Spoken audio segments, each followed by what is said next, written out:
Bro, what is going on with FIFA? Is every single person involved in it just a crook? It's like more unique to find a motherfucker who's not.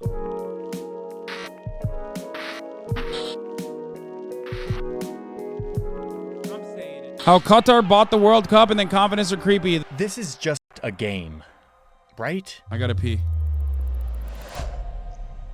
But it's not. It's really not.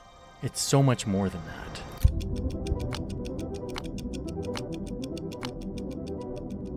I want to show you a story that feels unique to our time in history. It's a story of how the organization that controls the sport that humans love most was hijacked by a tiny country that controls the resource that humans need most. Qatar, wealth from oil and natural gas. Resulting in this. A World Cup held in the desert, in a country built off fossil fuels and foreign labor, with a citizen population the size of Honolulu, Hawaii.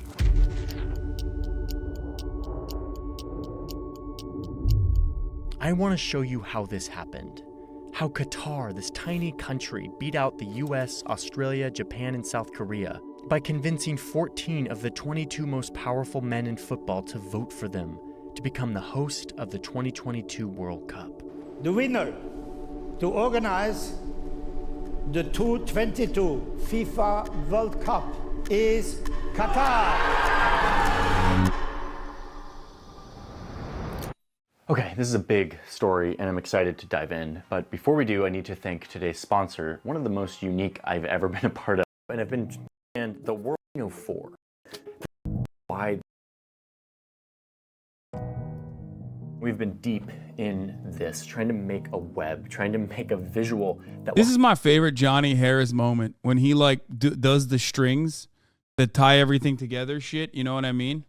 When he just like, he's like looking at charts, maps, photos, tying everything together. That's my favorite Johnny Harris moment. Help us understand FIFA and why this World Cup is being held where it's being held. I want to show it to you, and I've been really wrestling with how to boil this down, and I think there's just three. Yeah, his editor is a Hasanabi head. Understand if we want to understand how Qatar bought the World Cup. Check this out. Damn, we didn't even do the Twitter There's fucking three major meltdown things you shit. have to understand to make sense of this story. They are FIFA, you have to understand the World Cup, and you have to understand Qatar. All right, this is our list. If you understand these three things independently, you can put them together to determine what really happened here and how this tiny desert country ended up with the World Cup. Let's start with FIFA. What? Why are you guys doing that? FIFA was started by 7 European nations in 1904. The original goal here was to help organize matches for association football, which is football. It's the thing we all know. It's the game where 2 teams of 11 players try to kick a ball into a goal. Football was no means invented here at this time at this place. Chill, People bro. have been kicking a ball around for like a million years. But it was here in Europe in the early 1900s when the modern authority for football was born, and born in pretty humble beginnings. But FIFA quickly grew into a transnational, quasi-political authority that spans the whole globe. In fact, we have a map for that. No, I'm not gonna look through more Twitter stuff, Warger.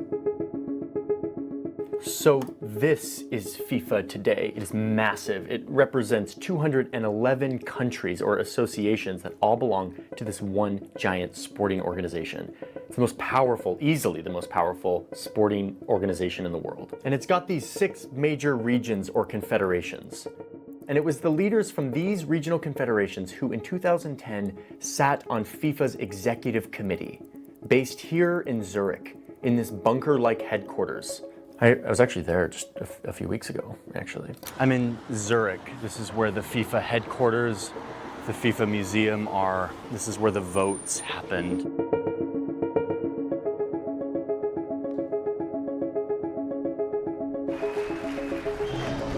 Please do the sir. Okay, let's get back to this. Here we go. The 24 most powerful men in football, the ones who would go on to decide who would be the host of the 2022 World Cup. Here they are. They're just hanging out on our diagram, sorted by their confederations. Sepp Blatter, the president, right here at the top. Swiss guy. I'm gonna cross it off. I'm gonna cross it off the list. FIFA, we didn't go over all of it. There's obviously way more to FIFA than what I just talked about. The corruption, the scandals, all of it. But for the purposes of this video, which is trying to answer the question, how did Qatar end up with the World Cup? What we need to know is what we just talked about. The executive committee, the 24 most powerful men in football. I'm gonna cross it off the list. Next on our list, the World Cup. So eventually FIFA got big enough to where they could put on a big international tournament and people would actually come. They held it in Uruguay in 1930. 13 teams participated and they called it the Uruguay! World Cup. It quickly became the most prestigious tournament in football and eventually would become the most viewed sports event on the planet.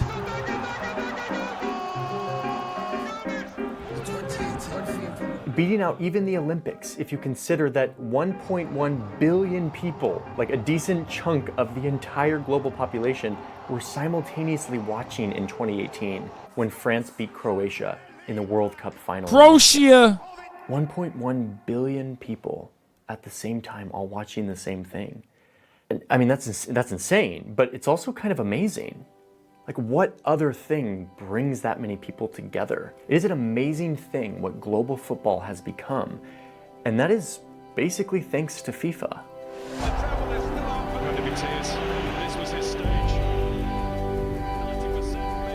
A Hasanabi show? Yeah. Sport has the power to inspire and unite people. I mean, I'm immediately like actually almost crying. Like this is beautiful stuff. Look at this. Look at this guy. Look at this. These moments of like amazing like performance and then the reaction of these crowds. Bro, come on, Johnny. But it must be noted that when you have Dude, get to the fucking meat, dog. God damn. Like, I just want to, oh my attention on God. one event, 13% of the entire global population watching at one time, it will quickly become less about the beauty He's the of best this when he's at the heart. and more He's about, arriving at the fucking I mean, meat. you know what Don't I'm give gonna me so say, much more foreplay. about money. With so much attention, corporations pay endless money to get their logos anywhere near this stuff. Here, or here, or here. Okay, that's not that surprising. What blows my mind is how far governments will go to also pay endless money to get anywhere near the World Cup. Not because they make money in return like the corporations. They always end up losing tons of money. But because there's a power in having the entire world focused on your country for a few weeks. Together, you've given the American people an extraordinary opportunity to welcome the world to our shores as host of the 2022 FIFA World Cup. I mean, look at this. Look at this. We plotted this, actually. We found this data. Oh man, aren't your streams like 50% non-content and 160 ads? Yes. 1 minute out of 60 seconds is, or 1 minute out of 60 minutes is an ad. Yes, you are correct. It is 1/60th an ad. 50% non-content, I don't know about. Notice how I'm like picking fights with the chat. I start picking fights with the chat when I'm fucking bored. That's what it is. Also, I cannot comprehend how someone could unironically get on the internet, okay, and type, bro, I can't believe 1/60th of your content is an ad. Like, that's, you wrote that, you typed that, and you didn't even feel embarrassed to put that out there. Like you thought that was an own. You're like, dude, I can't believe it, man. Yeah, you're right.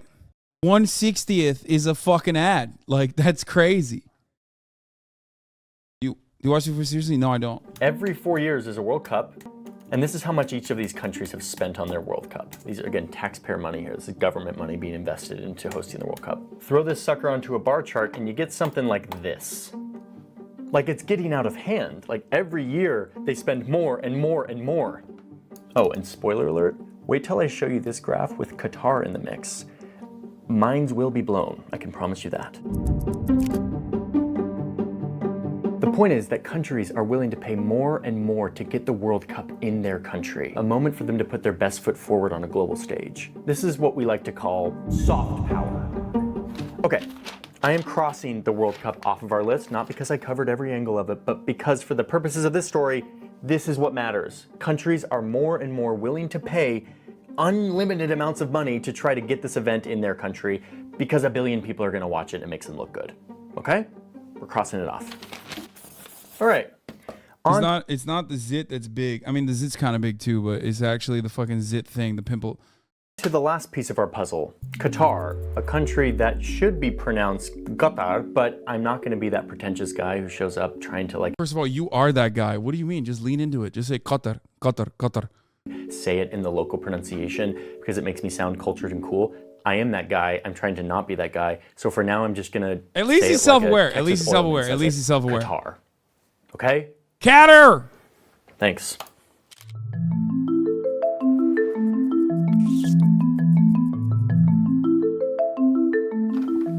Qatar! I'm going to be really quick on this history of Qatar.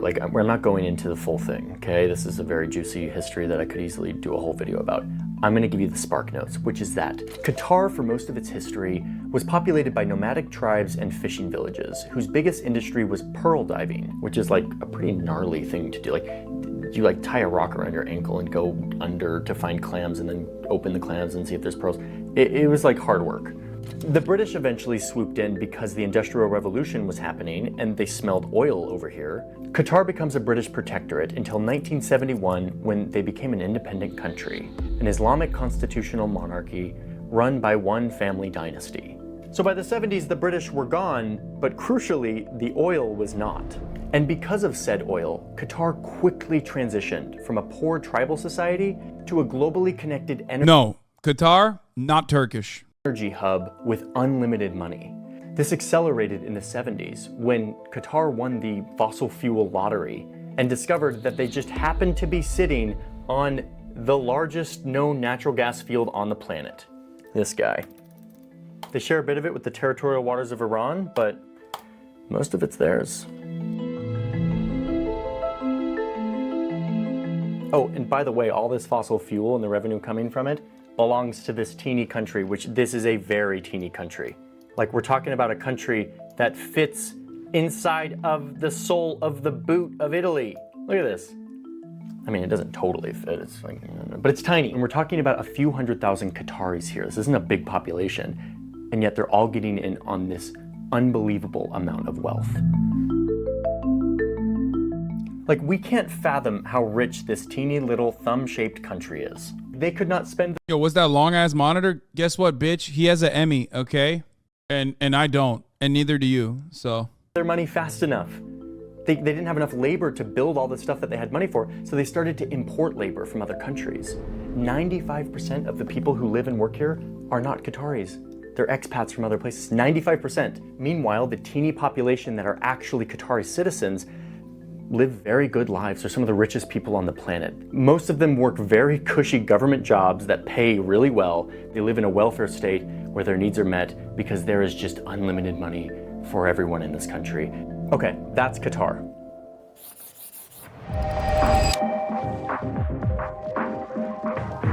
So this is the moment where the three pieces of our puzzle come together.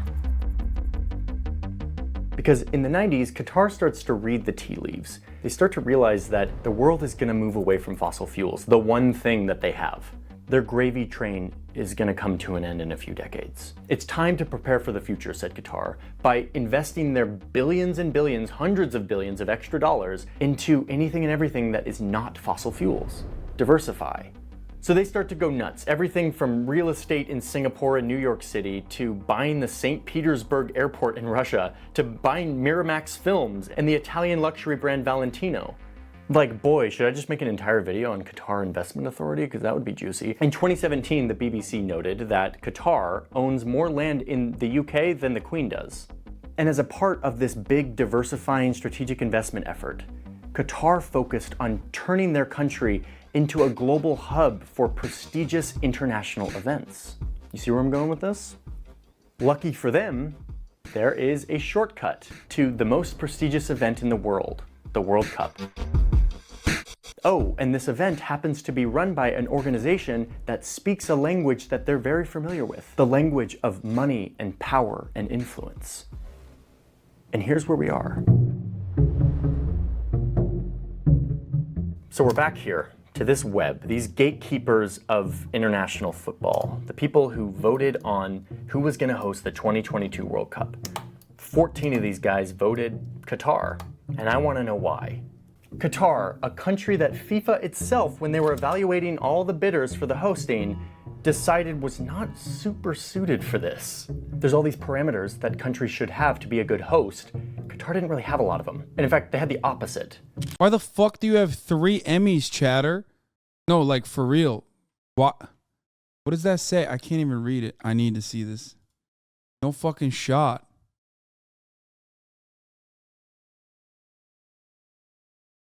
Sports feature. Black and white Bob's final game. Fox Sports West. Is that a daytime Emmy? Are you a camera guy? Nice, dude. I mean, it's a good flex. I respect that flex. Bro had his Emmys lying around while watching the Hasanabi broadcast, dude. That's crazy.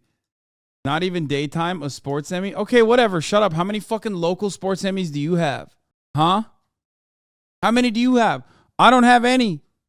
Okay? He doesn't have BTTV. Wait, he doesn't? How do you know?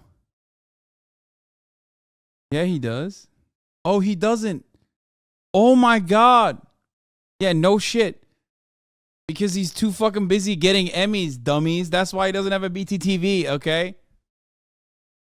Yeah, that's why. Because he's a fucking whole ass adult. Yeah. I love when... No, he doesn't have Chatterino. That was my Chatterino on screen. I love when like chatters fucking turn around and make fun of like actual adults who have done things with their lives. Like this is the only community where this happens. I was thinking about that the other day while I was playing Valorant and some dude was like bullying me. Some dude was literally bullying me. They were like, you're bronze, dude. You're fucking bronze. Like we're playing a 5-stack, right? And I was thinking to myself, yeah, man. I'm bronze because I have a life, brother. Like, what's your excuse? I was literally thinking about that. I was like, yeah, you're platinum. That says way, way more about you than it does about me. You know what I'm saying? Like, you fucking suck. No, I did say that. I said I'm bronze because I'm too busy fucking your mom. It's a big time commitment.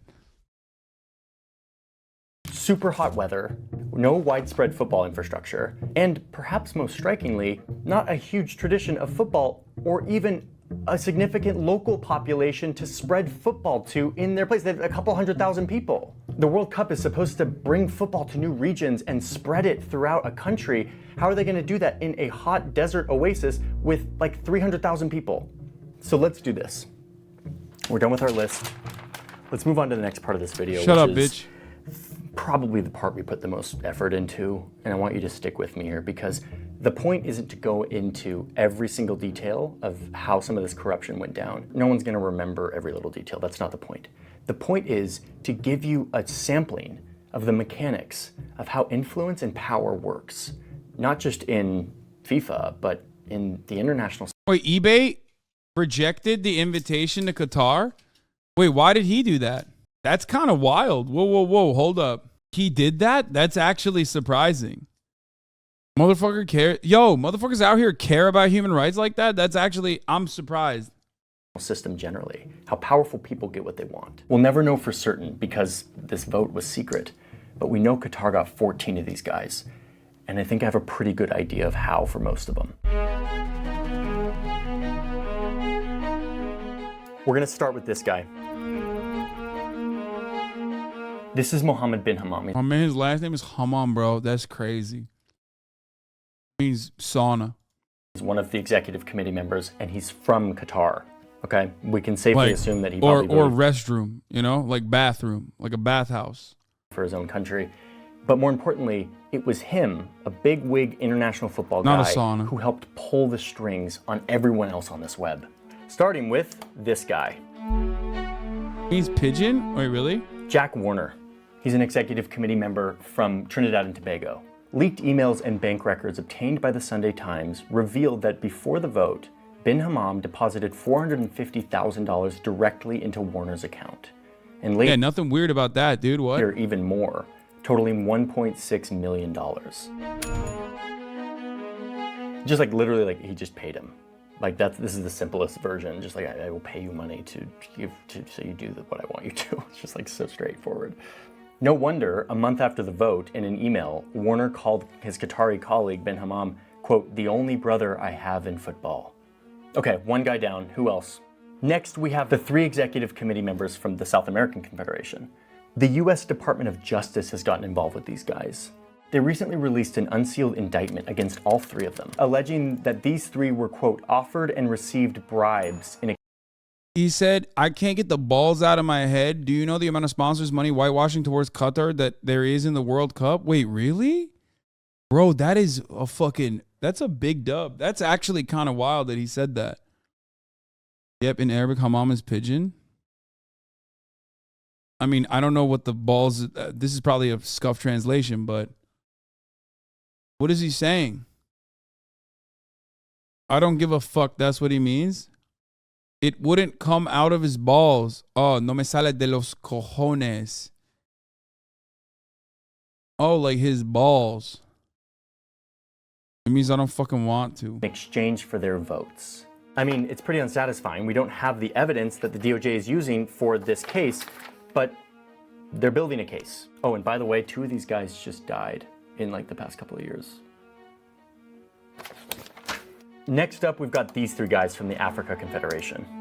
A year before the vote, the African Confederation was having their annual meeting in Angola, which, by the way, was paid for by the Qatar bid team, the people who were like trying to convince people to vote for the World Cup. They paid for the whole thing. Okay, I get it. Trying to like lobby for your team, that's fine. But here's where it gets shady. While they were at this meeting, the Qatar bid team met with these 3 executive committee members. And according to a former employee who was in the room translating, the Qataris offered $1.5 million each to these guys in exchange for their promise that they would vote for Qatar. A year later, this employee turned whistleblower actually went back on her statement, saying that she actually lied about it and that there were no bribes. Kind of fishy. What's your incentive to lie? But then the FBI showed up at her front door and she admitted that she was pressured to say that she had lied about it and that actually the bribes happened. I don't know, man. We don't like, I side with the whistleblower. You can decide how you feel. And now her life is basically ruined. She said in an interview that, quote, I will always look over my shoulder for the rest of my life. Oh, okay, and while we're talking about this, one of those 3 guys that apparently got $1.5 million was later filmed by undercover reporters negotiating an $800,000 bribe in exchange for his vote. Like smoking gun evidence. Same thing happened to this guy, the executive committee member from the Oceania region. And they... Bro, what the fuck is going on with FIFA? Why is every single person involved in it just a crook? Like, it seems like every person, like, obviously... Like, in an organization like this, you're going to have crooks, okay? People in positions of power are kind of fucked up. That's a given. But holy fuck, it's, like, more unique to find a motherfucker who's not. They actually got disqualified from voting. So these 2 guys didn't actually vote. How'd they get disqualified, bro? Because they refused more bribes? Like, what? It seems like the qualifying aspect is how much bribery you're willing to take. They were like, hey, sorry, you only asked for 800 grand, disqualified, you dumb motherfucker. You could have gotten at least 1.5 mil. You are no longer qualified to assume this role. So we're now down to 22 EXCO members. Let's keep going.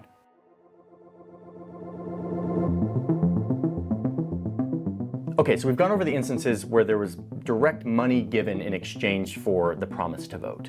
The next phase of the story are more subtle versions of influence, less overt. Dude, his ultra wide is so fucking fat, it's shaking every time he puts his elbow on the desk. Less smoking gun-ish. Like this guy from Thailand. He's the executive committee member from Thailand. 4 months before the vote, Thailand and Qatar were renegotiating an energy deal. Thailand was trying to get a better price for their natural gas, something Qatar has a lot of. No. But for some reason... No, this is not their boardroom. No shot. Oh, dude. Of course they're corrupt. Bro, this is the boardroom? Dog, this is like Legion of Evil, dude. What do you mean? They get together. Dude, You could literally put fucking Jesus Christ, our Lord and Savior, in that fucking room, and he'd be like, all right, so we got to do some supervillain shit, right? The environment demands it.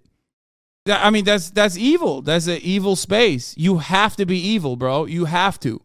Everyone else will fucking bully you. If you were in the Death Star like this, and you were like, hey guys, how about this year we don't do bribes? They'd be like, get the fuck out of here. They would literally, boom, press the red button, trap door opens up underneath you, you're in an alligator lair. You just fell into a layer full of alligators. It's done. They're eating you now. The vibes in this room are so fucked. Insanity. This guy, a FIFA executive committee voting member, was at the meeting. Wait, what? Why is this football guy in the room while there's these big gas negotiations going on? Yes, I'm being coy. We know where this is going. I mean, you gotta read these leaked emails. They're so juicy. You've got a FIFA guy emailing a Qatar gas guy from Qatar Petroleum. They're talking about the development of their two football associations from their different countries, and then saying that they're gonna liaise with the CEO of the gas company to follow up about a liquid natural gas sale. I mean, it's just so clear what's going on here. Favorable terms of the deal in exchange for, hey dude, make sure to vote for our country. Oh, and who was this meeting between the gas guy and the FIFA guy arranged by? I'm not gonna lie, part of me also is like I see how unethical this is because it's so brazen and transparently unethical. But then the other part of me is like always thinking like none of you motherfuckers would care if America was like bribing its way, which is probably, you know, anytime America gets a pick, I'm sure they're bribing too. Like, you don't think about the ethical complications of like working with America and the sports washing engaged with like, you know, American activities, right?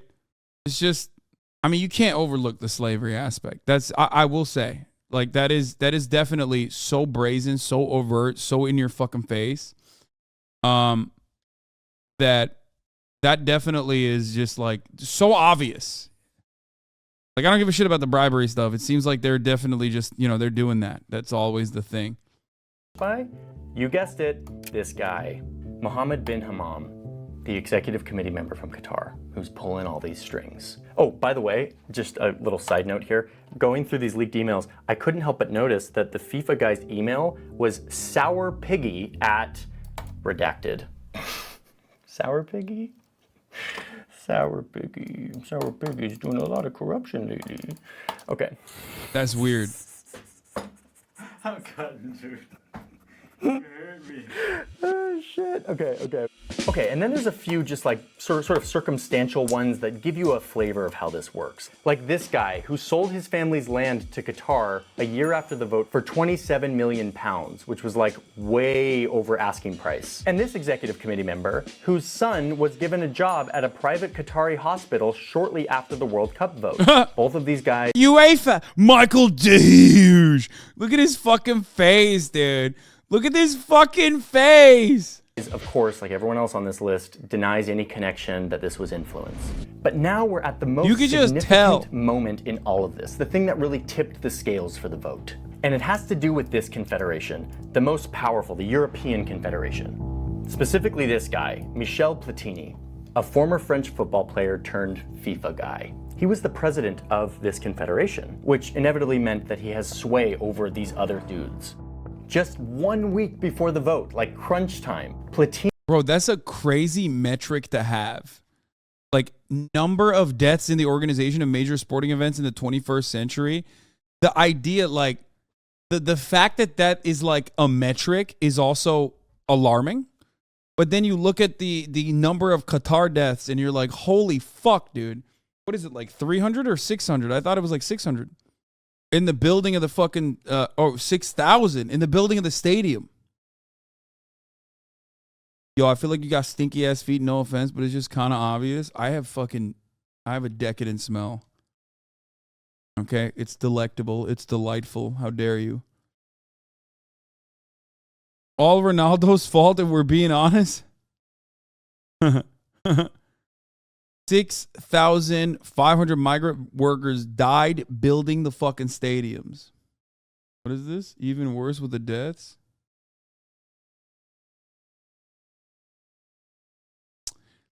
Come on, bro. I mean, that's just how a Greek salad looks. I'm going to be honest. If it was a Turkish salad, however, it would look much better. 6,000 is all migrant deaths from all causes over the past decades, not for World Cup building. The fan living space.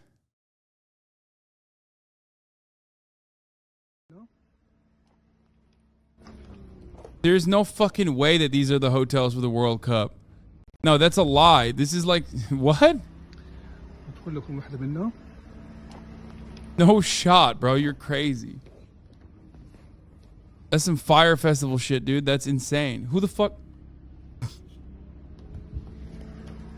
It's got to be like the worker space or something, right? They have tents in the desert because they don't have enough hotels. What the fuck? Bro, that looks like a FEMA camp. I'm going to be honest. Not very inviting or welcoming. Also, they couldn't even get good enough plastic for the fucking tent windows. Like, them walls are see-through, bro. What do you mean? Why would they want to host if this is what they're going to do unless there's some James Bond shit in the works? How could LeBron be a fan of this? No, man. LeBron knew that this was going to happen. He called it out. Yeah. LeBron said this is going to happen.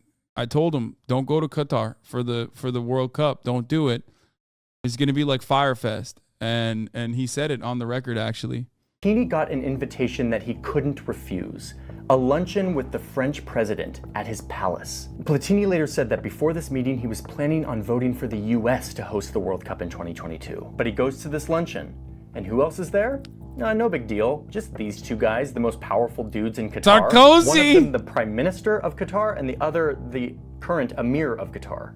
From like the old dynasty family. It's important to remember the context here. Like what's happening. This is 2010. The world has just been rattled by a global financial meltdown.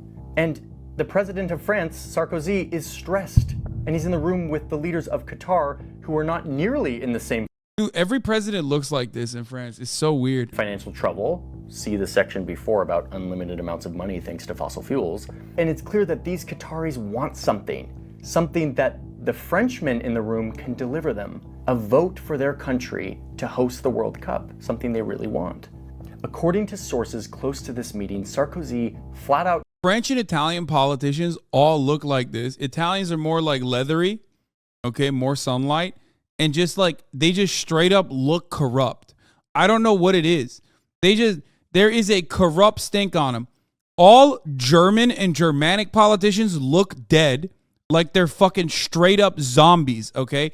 Dead in the eyes, just dead in general, lifeless, bloodless motherfuckers. And all French and Italian politicians look like they are they're at the precipice of being investigated for a massive corruption charge or like sex trafficking. You know what I mean? Which, by the way, that literally, the second part, not even a joke, that did happen to Berlusconi, who was investigated and found guilty of having sex with a 17-year-old prostitute. So there was that in his bunga bunga parties. So it's like, listen, I hate our politicians, okay? They're lizard people. I hate our politicians. They're lizard people, okay? Straight up. They're racist. They're lizard people. They're fucking fossils, okay? But there's a vibe about like Italian politicians. There's a vibe about French politicians that is just like, it's unmatched. This guy said bunga bunga. That's what the parties were called, yes. Yeah. Bro, you think I just pulled that out of my ass? No, I didn't just say those words for no reason. That's a thing that Berlusconi did. Told Platini to vote for Qatar. Why? Well, we'll never know. But it's clear that he wanted a few things from Qatar. In this same meeting, I don't know what it is, but they also look like they're going to be anti-Semitic. I don't know. I'm sorry. I don't know what it is. I literally don't have any reason to say, well, for French, I do actually, but like they just straight up look like they're going to say some anti-Semitic shit. Always. Okay, let's continue. I don't know why. He wanted Qatar to buy the French football team, Paris Saint-Germain, which happens to be Sarkozy's favorite football team, and at the time was in financial ruin. After this meeting, a few important things happened. Number one, Qatar did end up buying that football team for 60 million pounds, just like Sarkozy wanted. They turned it around, and soon it became a star-studded team with merch that's worn by the world's most popular celebrities. And then we suddenly see an uptick in big trade deals between Qatar and France. Qatar Airways buys 50 giant planes from Airbus, the giant French airplane maker. I mean, if you look at what one of these planes cost in 2010, times it by 50, we're looking at $18 billion, a massive deal. And in the end... Yeah, that's what you get for not going with Boeing, brother. American made, bitch. If it ain't Boeing, I'm not going. You guys ever heard about that? Don't say Airbus over Boeing. What the fuck? Platini in this room with his president telling him to do what the Qataris want. We need them right now. And it worked. Michel Platini flipped his vote from the USA to Qatar. He admitted it later, that's not even speculation. The president of the executive committee, Sepp Blatter, was pissed about this. I think it's pretty funny that America took a fat L on that one, by the way. I mean, that actually does make me kind of happy. Like, other than the slavery stuff, like the migrant labor conditions, the stealing of their passports and stuff, like, yeah, fuck America. That this was the defining moment for Qatar winning. No wonder the FBI got involved with the corruption scandals. I wonder, when has the FBI given a fuck about corruption in any organization, really? Kind of odd. They have influenced Michel Platini at that time to vote for Qatar. Because remember, Platini then went back to his European Confederation with 8 executive committee members, 8 votes, and he almost certainly influenced others to join him. One book I read claims that he took 4 votes with him. Lizard people is an anti-Semitic trope? What do you mean? What? Who said lizard people? When I say we're lizard brain, I'm talking about like we're primal beings. On a cold day in December of 2010, the day of the vote came. The 2022 FIFA World Cup. So on that fateful day in the winter of 2010 Did I say lizard in Zurich, people? I usually say we have a lizard brain. Because it was I said American politicians are lizard people. Yeah, dude. Yeah. When I'm saying American politicians are lizard people, like when I talk about fucking like Rick Scott, you know, that's what I'm being anti-Semitic to Rick Scott. Mitch McConnell, you know, that sort of thing. Yeah, no, that's what I was saying. You know, famous Jews like Mitch McConnell, dude, or Ted Cruz.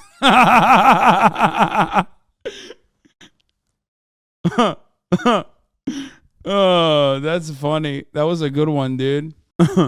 Voting day. Clearly, I think we had an absolutely fantastic bid. Well, we got a great bid, so we just got to go in there and give it everything that we've got.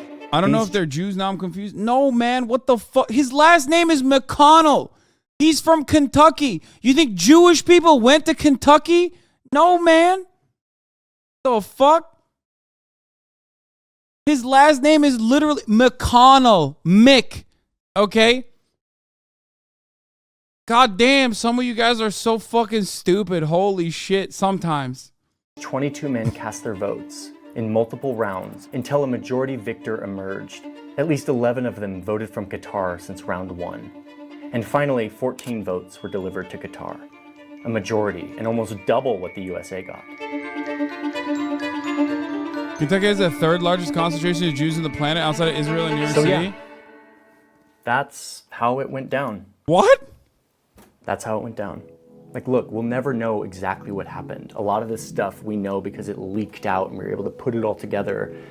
But the fact is, every one of these men has been involved in some corruption investigation. I mean, it's no surprise that this stuff happened, and probably so much more. FIFA is corrupt to the core. See, he doesn't even need to pick that up because he's like, I got so many more dollars coming in my way from... Wait, oh, by the way, that was an abject lie. That was just like, there's no... I'm not even giving that chatter the dignity of Googling that, okay? I'm not even going to fact check it.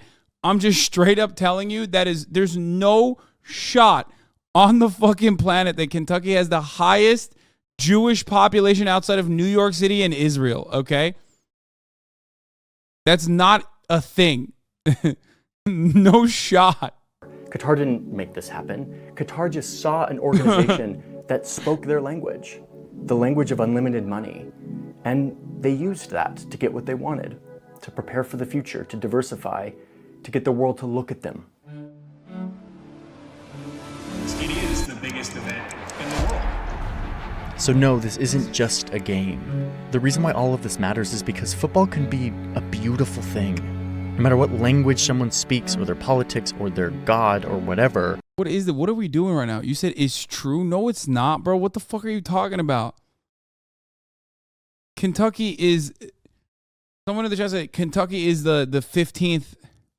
Kentucky does not crack the top 10, okay? Which it, of course, wouldn't. Are you fucking insane? You guys stop? Can you stop trolling? God damn it, dude. You made me accidentally fucking Google this dumb shit. They have this universal language, this game, a global culture full of screaming and cheering and crying and pride and identity. It's ridiculous, yet so beautiful, so uniquely human. And in a very real way, football is a mirror to the world. What's acceptable here in this most revered sport is what's acceptable everywhere. So, by using money and influence to get the bid for the World Cup, Qatar showed us just how power works in our world. They showed us who really matters and who doesn't, and validated an old idea that the rules of fair play don't really matter if you have... Okay, why? See, this is what I don't understand. It's like, but where? When was the...